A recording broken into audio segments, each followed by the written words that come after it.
I know it doesn't look like much, but I'm really excited about this antenna.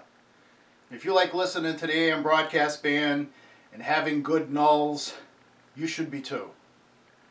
If you want to find out what it is, stick around.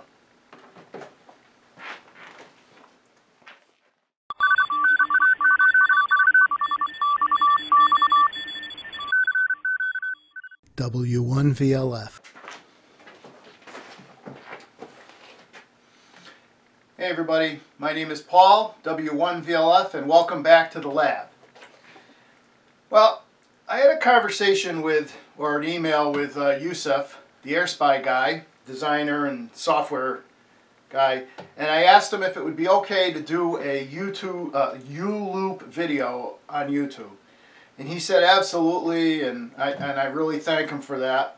And that's in the works. But I was thinking about the past 4 videos on the open air framed loop, and I said it seemed appropriate right now to do a video on a Ferrite loop and just kind of get a feel for what the compromises are. Is there a bandwidth compromise? Is there a Q compromise? Is there a signal strength compromise? Is it easier to handle? I think that's pretty much self-explanatory. Can I get the same level of signal as something that's, let's see, it was roughly a cubic meter. Okay, so there's like 33 or 30. It was bigger than this. Here's the and in two dimensions, right? Whoops, lost my. Somehow I thought that was funny. Anyway, it was huge. This antenna is about 16 inches long overall, and you'll remember this form factor from the WWVB antennas. So what's inside? What's inside this magic PVC tube here? Not much. 2 of these rods. These are the ones that I used for the WWV antenna.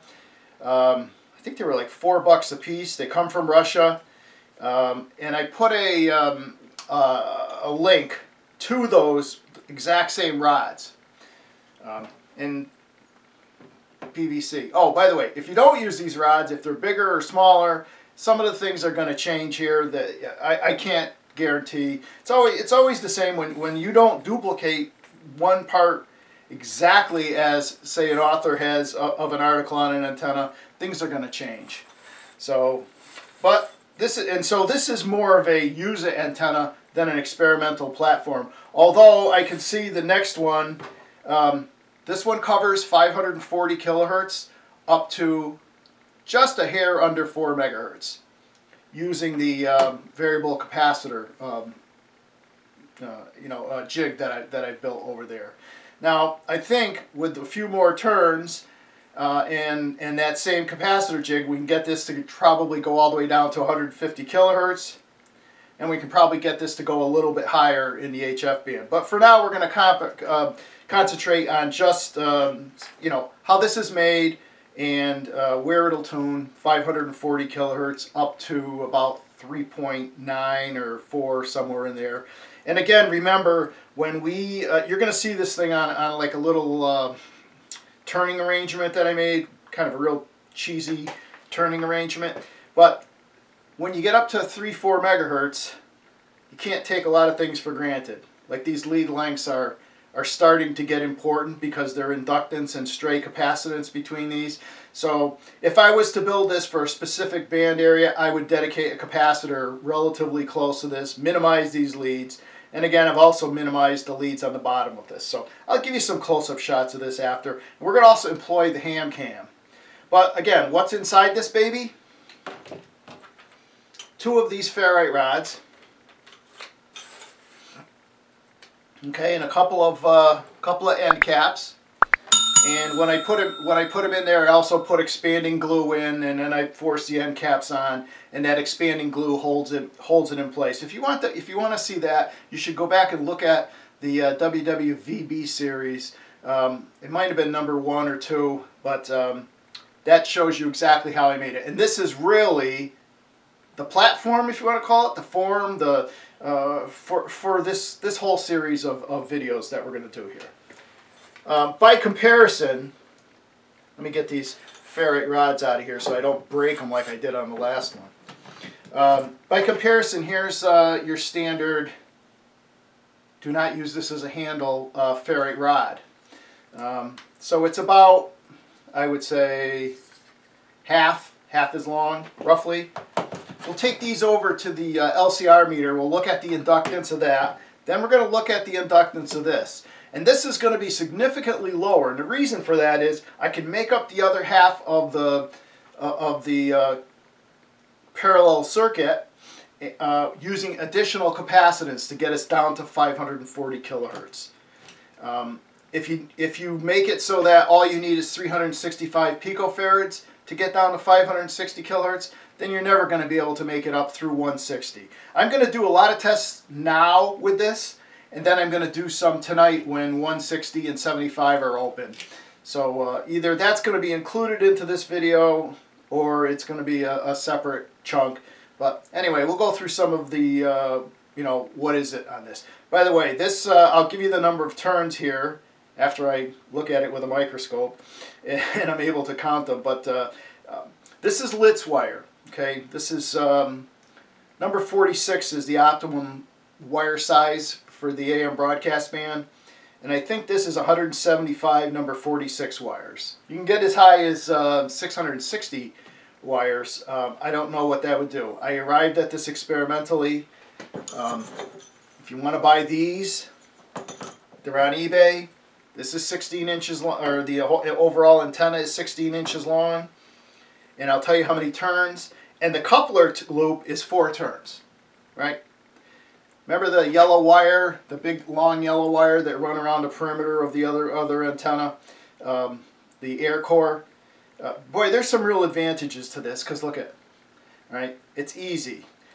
You can put it out. You can easily build a mount to swivel this all over the place. Anyway, enough jibber jabber. I'm going to go over to the LCR meter. We'll take a look at a couple of the typical antennas to see what inductance they are. Then we'll take a look at this, and then I'm going to try and hook this up in my kind of makeshift you know, rotary scheme, and we'll look at a bunch of the broadcast stations and see just what kind of nulls this has on all those stations. All right, so let me set up the camera and I will be back.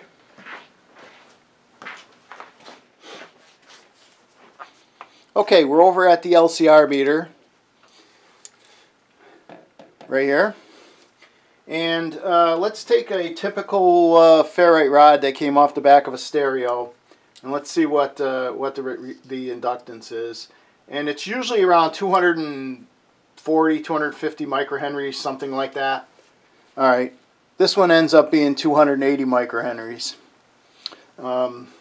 Just to make it resonate down to the bottom of the broadcast band, if you go and look online on a calculator, you'll see 280 plus 365 will get you down around 540, somewhere like that in kilohertz. And here's another one. These are all just out of the junk box. And let's see, 234 microhenries. Let's do a 234 microhenries. Let's do a quick experiment here. Let's put more ferrite near it. Yep. All you have to do is, there's a field generated around here, so all you have to do is put more ferrite near it and it'll go up.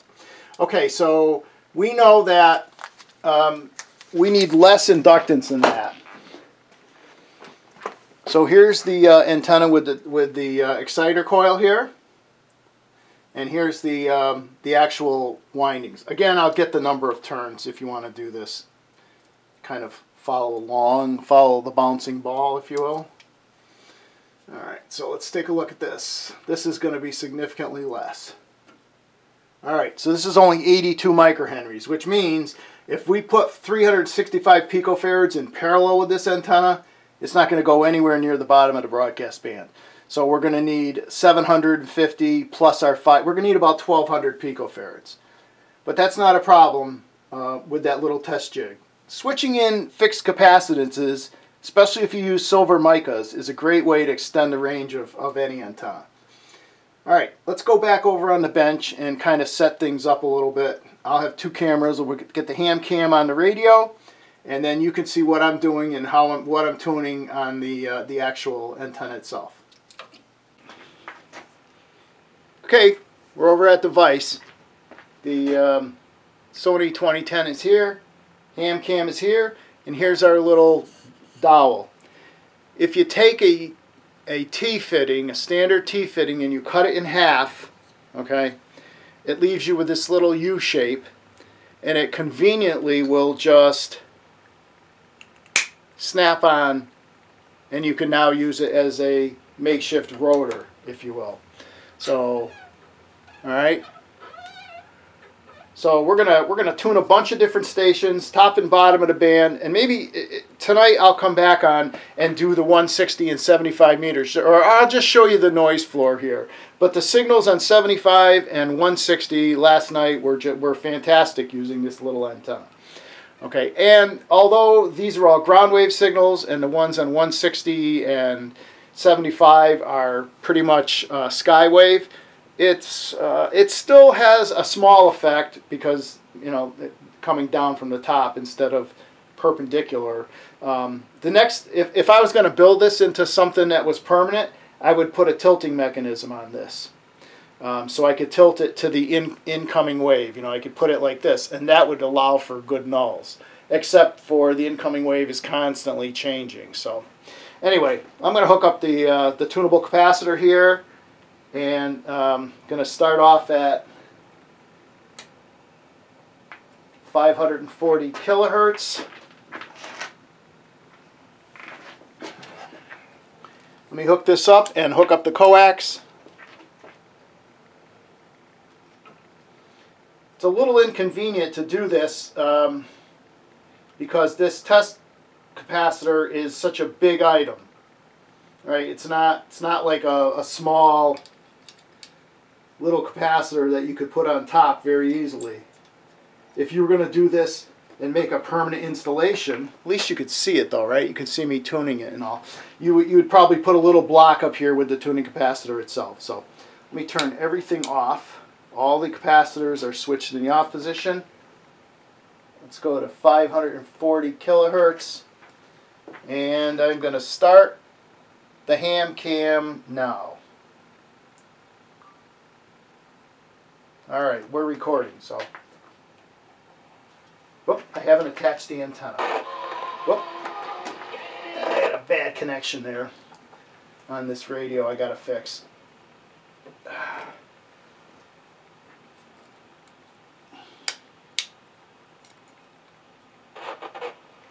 Yep. Stand by.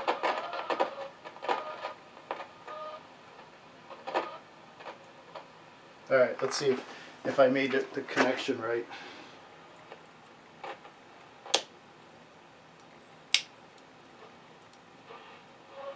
Nope. The external antenna jack here is pretty bad.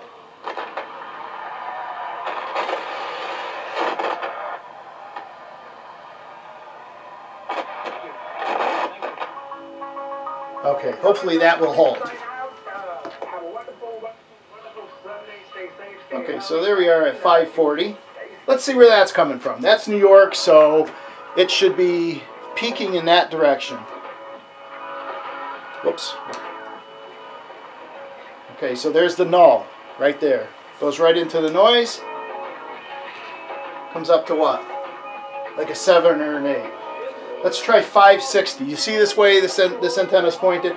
560's in Boston, so that should be almost in a null right now. So now we're on 560. Are we really recording? Yep, we are. Okay, good. So we're going up in frequency, so I'm going to take capacitance away. Okay, tune to resonance. Let's see, were we in a null? Pretty close. Let's see what happens when we really point it at the station. And that's how our planning model will help you answer all those questions. Okay, thanks so much. We'll get rid of this. And son of a gun. Put that in.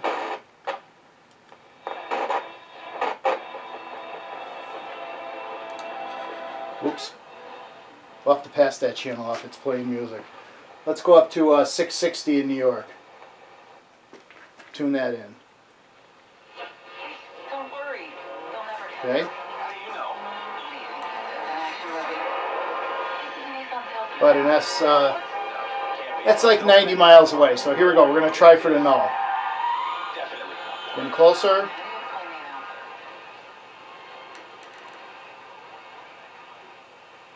Right into the noise. You peak it up. See, your hand makes a difference. So this little combination works good. Let's go up to 710, another one in New York.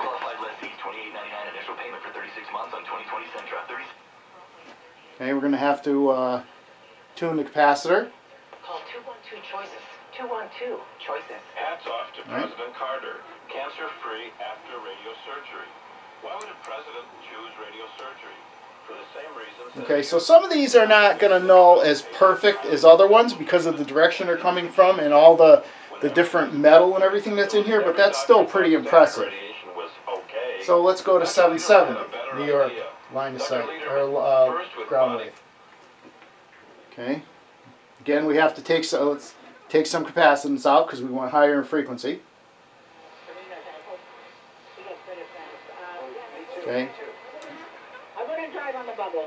Not me. I'm paranoid. I'm paranoid about bubbles and fires. Okay. My son did for a while, but that's how I thought.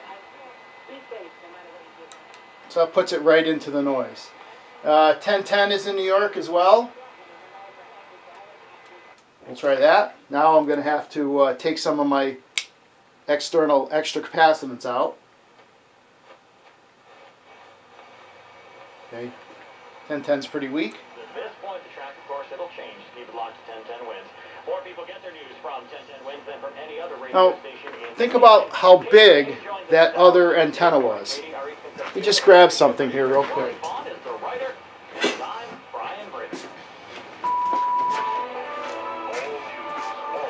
That other antenna was a cubic meter, not a cubic, but a square meter. And 330 feet of wire. So if you want to do something portable, this is really a cool way to go. Alright, let's see. 1080 is a local.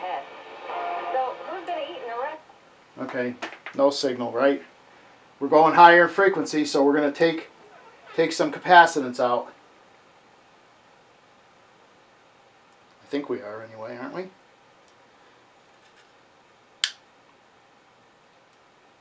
Am I on 1080? No, I'm on 10 megahertz. It's very hard to see the screen from here. 1080.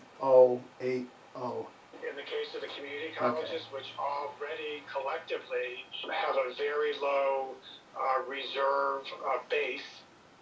But CSCU President Marco Jakian says additional tuition and... So that's about full scale there, right? So let's see what happens, how far we can null it. The system's budget request to the Lamont administration does not include them.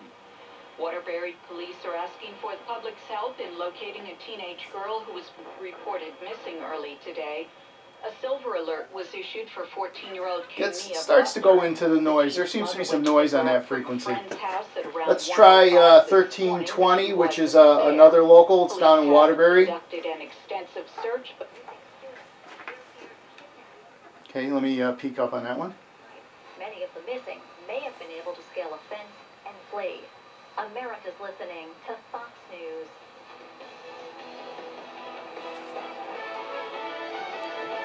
Okay, so that's a 9. From the Fox News Podcasts Network. Stay on top of the latest news and information from Fox News. Listen and download the Fox News Hourly Update on your time. The trending stories you need anytime you want it. Listen and download now by going to foxnewspodcast.com. So when you talk about nulls, you have to remember that anytime you have any piece of wire that's not part of this inductor, it's going to fill in the nulls.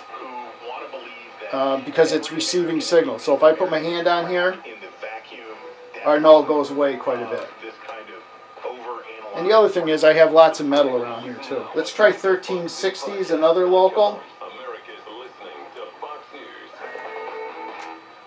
The Fox News Rundown is a weekday morning podcast that dives deep News Radio. Subscribe now to hear a perspective of news. It's going to be in that direction, so I'm going to null it. FoxNewsPodcasts.com.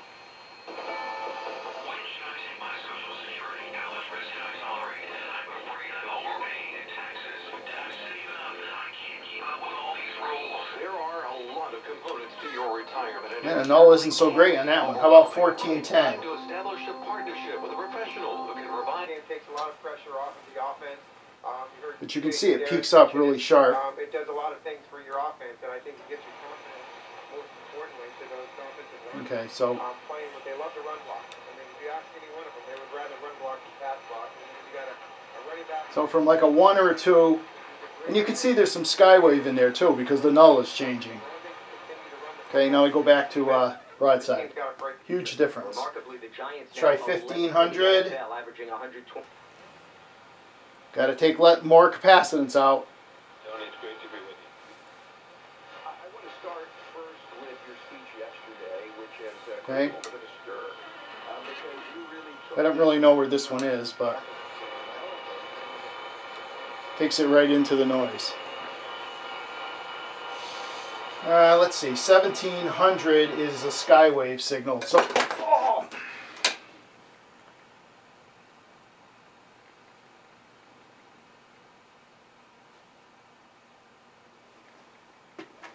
Well, that's nice. Somehow it lost the focus there.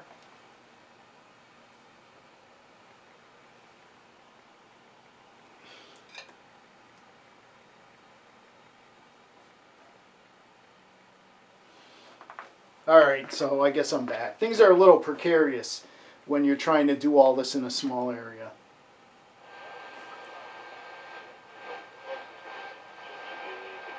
This is like a 5 kilowatt about 90 miles away.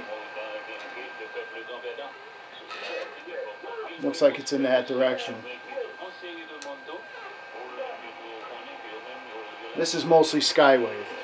Alright, we'll just go up to 160. Let's go to 1900.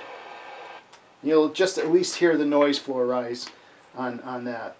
Let's go. Of course, there's nobody there.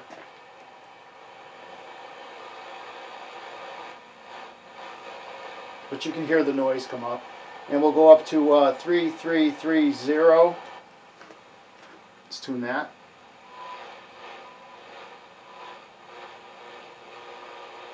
Yeah, band is not so good up to Canada either. That's CHO.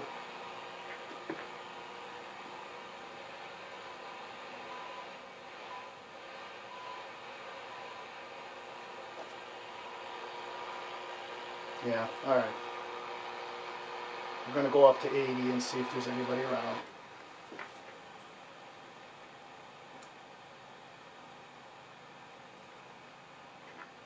Nah, I don't even hear the noise floor come up.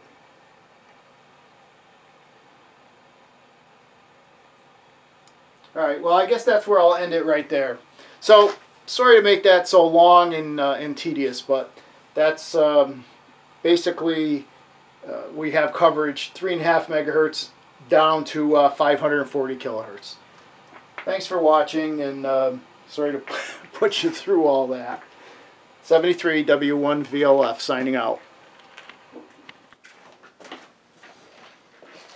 Okay, couple final thoughts besides apologies for messing up the last part of that video with the camera falling over and everything.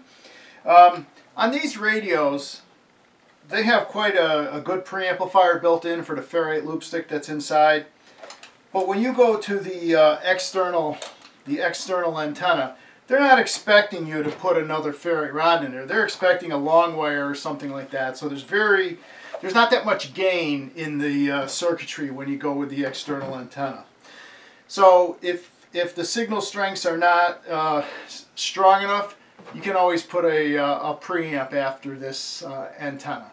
But I think we proved that it's got really good rejection from front to side, and we also proved there's an easy way to rotate this, and with some optimization this can be a really nice medium frequency antenna that you could actually take into the field if you wanted, or use home on a desktop. Anyway, thanks for hanging out with me here. Sorry about the mistakes. If you found anything interesting in here, please subscribe. And I don't know, tell your friends. If you tell your friends, maybe they want to see somebody mess up like that. Anyway, I think what the next step I'll do on this is I'll wind more turns on it and see if we can get it to dedicate to the long wave bands. We'll probably shoot for 150 up to 400. So that's going to be the next video in this series. So I'll take some close-up shots of this so we can see exactly how many turns there are on there, because I can't really count them. So I'll blow it up on the computer and we'll go with that.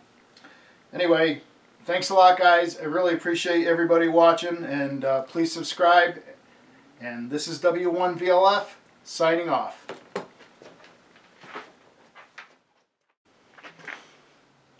Okay, I thought I'd do a quick overlay here real quick with the, I'll probably put the amount of turns and everything on the screen. So, BNC, coupling loop, and then the master resonator loop. 73, W1VLF, out.